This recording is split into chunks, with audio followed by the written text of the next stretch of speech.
Hello everyone and welcome back for another edition of 8 Minutes with Aaron. I am of course your host Aaron, and today we are going to go over our second box from Chalice Collectibles. What's inside? I don't know, so let's get rolling with a fresh dish of this guy right here, Aaron.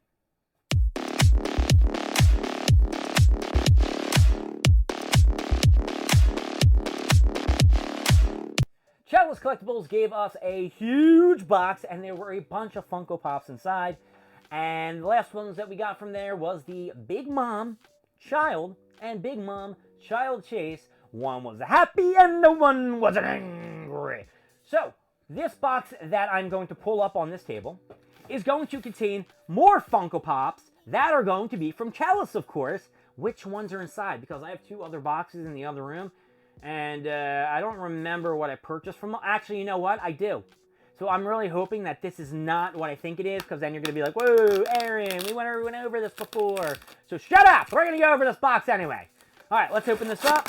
They only threw a big little stapler on here, so it was easy to remove and take a look at what's inside. 1, 2, skip a few, 99. Whoa! Oh! And it is 2, 4, 5 Funko Pop. Wait a second. Something isn't right here. Alright, wait.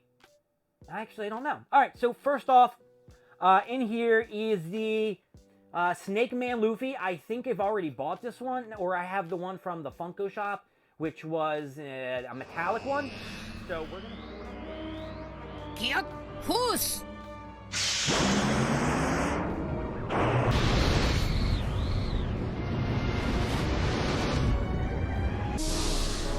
Snake Man! So we're going to put this one down here, and then we're going to take one more out of here. I just want to see if there's a difference between it. It is a... How many Rhino Zoros do I got here? Oh, okay, wait. What? Okay, alright.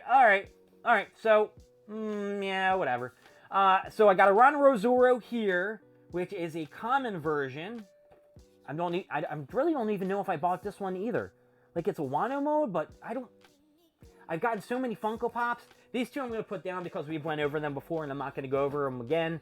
And, yeah, here is the Chalice Collectibles glows-in-the-dark version of Zoro. Now, since we've already gone over the Zoro, I don't know, we didn't really go over the Zoro from Wano, John. And the Monkey D. Luffy, I know we definitely went over, you know, his Snake Man form when he found Katakuri on Big Mom's Island. It was a whole cake island, and it was pretty husky, it was pretty elite. And I guess the Zoros we can try to take out, and I'll try to talk about them. So basically, Zoro is a distant relative to some other dude who was from Wano, and he got a sword from a guy who left Wano and went over to his village. You guys are probably like, don't you have any significant information that can help us, you know, narrow it down? Well, when Zoro was a kid and he was training with that girl who died in his village, he got a sword, and it belonged to this awesome crafter, swords crafter, who was from Wano.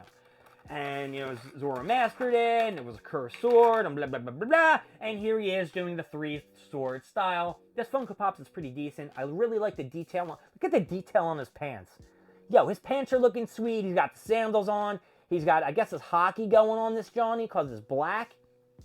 And yeah, he's a 3-sword style swordsman. There's other people who are 4 sword styles. Hawkeye, I think, is only 1 sword style. Shanks is like a 1 sword style. And it's pretty pimp. It's really cool. I like that he has his hair tied back. I didn't even know his hair was that long where he can actually put it back like that. But I think it's just because they're doing all the samurai kind of things like of that nature.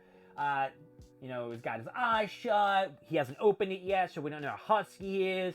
Maybe he's doing Ashura, because Ashura is... No. Ashura is when he puts on the bandana, and he's definitely not wearing the bandana on this.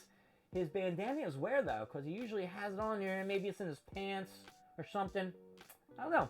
This Funko Pop is actually looking pretty cool. I'm going to try to... Nah, I'm not going to do that. I'll just have him right here. He stands up. Great.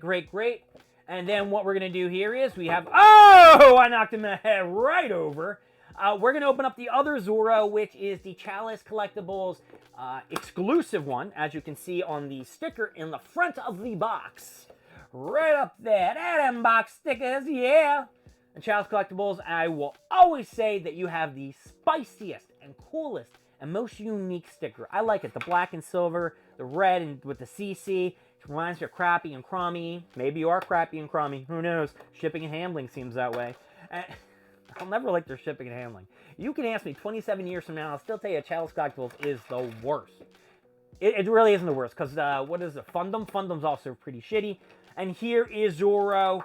And this, I guess, is when his sword is basically kicking his ass and taking a mind for its own.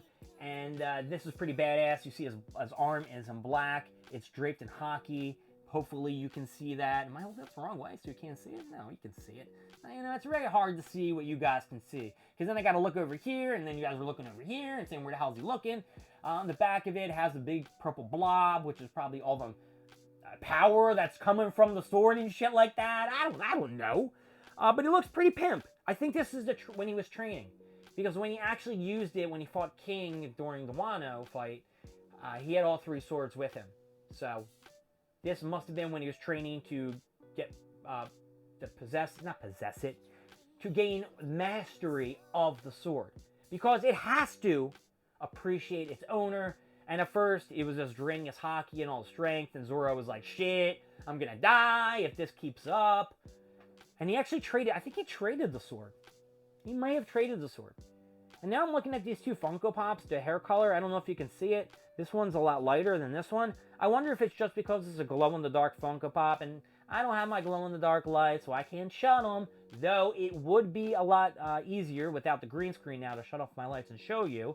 I should have been prepared. I brought the light to look in my basement when my internet shut out. You know what happened with that shit. But yeah.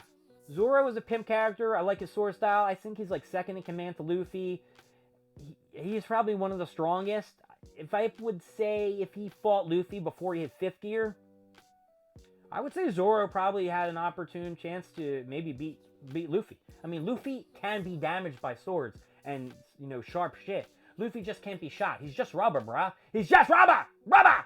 Alright, so I think it is time that we go down those ups and them downs. Chalice Collectibles. I didn't get a chance to look at these boxes, but these ones came in protectors. So, I guess they're great. I'm just going to give you a preliminary up on these 4 or 5 Funko Pops. There's 2 more down here, which are Jinbei. I already showed you the Jinbei Common and Chase before. And Zoros and Luffy and everything else. I'm just going to give you an up. That's right, you are getting an up.